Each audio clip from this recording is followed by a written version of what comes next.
A man casually tosses a $100 bill to a kid on the street, telling him to smash his knee hard with a broom. However, when the stick strikes the man, it's Joseph who ends up screaming in pain.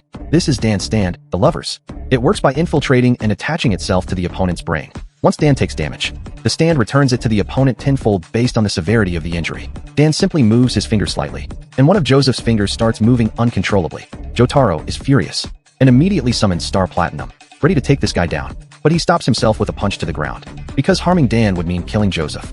Seeing that Jotaro and the others can't touch him, Dan picks up a brick and starts beating Jotaro with it.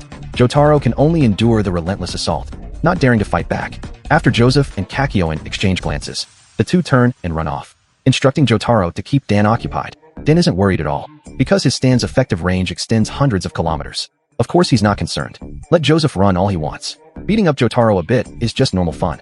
Meanwhile, Joseph uses Hermit Purple to make a TV connect with his brain, and finally discovers the location of the lover's stand. Seeing this, Kakyoin and Polnareff immediately summon their stands, and rapidly shrink down, heading into Joseph's brain. At the same time, Jotaro faces the greatest humiliation of his life. When passing by a filthy drainage ditch, Dan refuses to use the bridge, and forces Jotaro to become a human bridge for him, then crazily hops around on top like he's at a rave. Now Dan has completely let himself go. Dan then makes Jotaro kneel down and polish his shoes.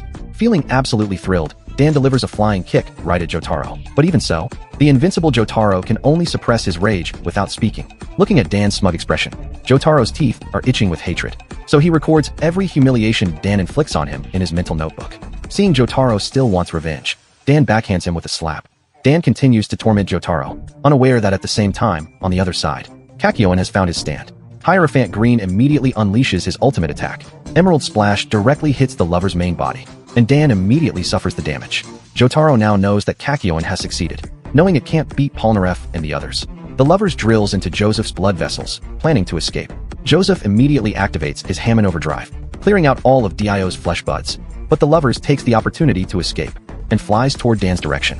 Dan is terrified now, kneeling on the ground and constantly begging Jotaro for mercy. He even acts like a bootlicker, just begging Jotaro to spare his life. But this is all just to buy time.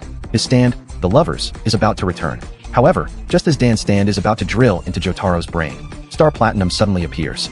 If it can catch bullets, catching a mere flea is nothing for Star Platinum. Dan now has no ability to resist, and it's finally time for Jotaro to strike back.